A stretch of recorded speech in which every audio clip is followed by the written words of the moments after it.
Welcome to the Two Guys in a Cooler channel. My name's Eric, and thanks for checking us out. Today we have a really neat cold process soap video that I want to share with you. We live in this valley of this really cool volcano, and I thought it would be neat to sort of put that volcano on a soap and create somewhat of a day scene and a night scene. And so basically on a piece of acrylic, I just took a Dremel, carved out a more artistic interpretation of this mountain scene. And trust me, I am no artist by any stretch of the imagination. And thankfully, soap making is kind of forgiving in that way.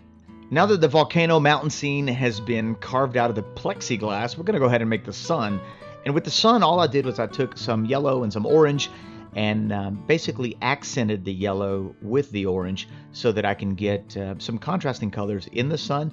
And this was all an experiment. The cool thing about soap making is that you get to learn from your mistakes almost immediately. And so the night scene was actually everything that I learned from the day scene and hopefully try to make it better. So I'm going to kind of parallel those two. So basically I'm just pouring that into 1/4-inch CPVC pipe, and then I did the exact same thing for the moon. And so for the moon, I just used some white mica, and then with some activated charcoal, just swirled it in the pot a little bit in hopes that it would give it kind of that really neat shadowy moon effect. And basically all we did was pour those into 1/4-inch CPVC pipes again, and then let those cure to set up. Now, I did line the inside of those pipes with a little bit of oil, and it did make the removal of that soap quite easy.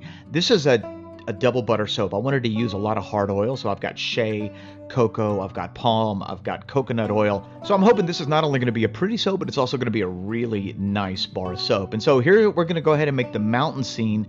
And the mountain scene, I'm just using some bronze, some brown, some jungle green, some activated charcoal. We're going to be adding some chocolate fragrance oil from EssentialDepot.com for the mountain range, and this particular scent is absolutely amazing. I have two molds that I'm working with, and so what I want to try to do is I want to keep the colors separated to give them a bit of a swirly look. During the seasons, you know, you get the foliage, you get the dark spots, the shadows, and I wanted to try to create that as best I could. And so this is going to be for my two molds, and basically all I did was I swirled them with figure eights. I didn't want to whisk them. I didn't want to mix it too much, but I did want to give it some combination of colors to where they were evenly spread out and poured out. And so that's basically how I did that. I just swirled the pot a bunch of times until I felt like it was properly mixed, and then I went ahead and moved on to the next step.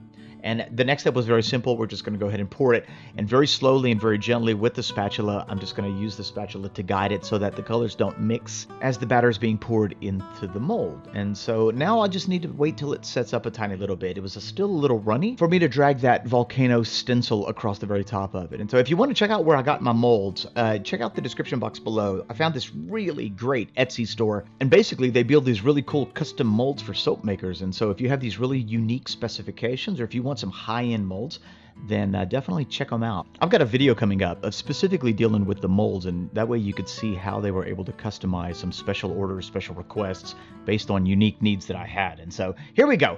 I am now just dragging that stencil, and I noticed that I put way too much batter, but that's okay. As I'm dragging out that stencil, I'm just spooning out the extra batter and I'm transferring it over to another mold. And so now that the mountain scene is done, I'm going to give that a chance to set up, and I'm going to remove my suns and my moons. But for whatever reason, I guess I lost the moon footage. Okay, so now what we're going to do is I'm going to kind of go between day and night so that you can see what we did in this particular step. And for the day, this was my first time doing it. I kept it pretty simple: blue sky, white clouds.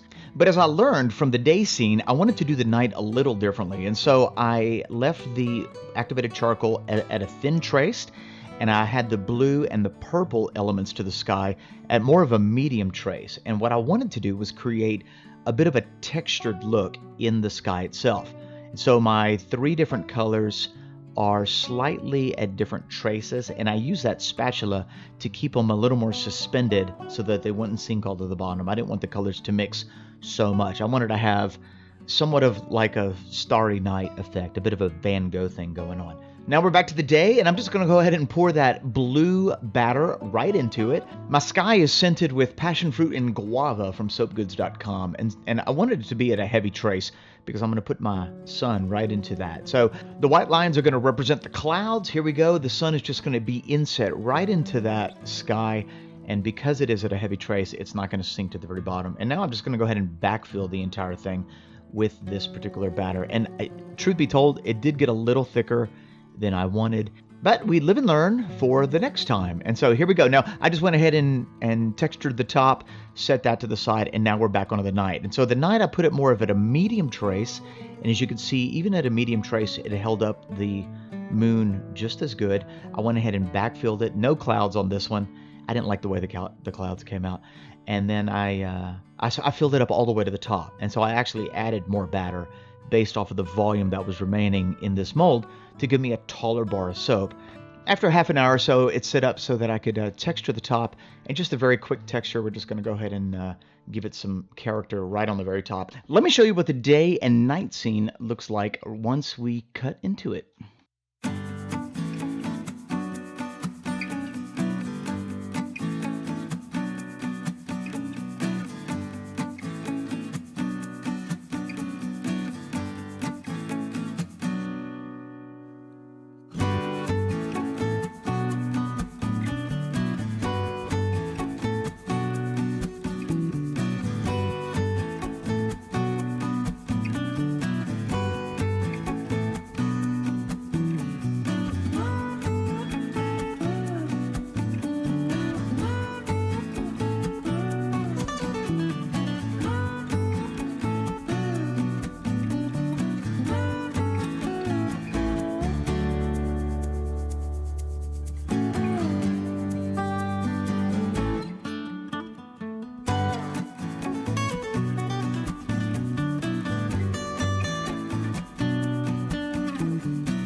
Thanks for watching this video. If you have any questions about anything that we did in this video, leave them in the comment section below. And if you are new to this channel, consider subscribing. We post videos every week on all sorts of really fun and crazy topics.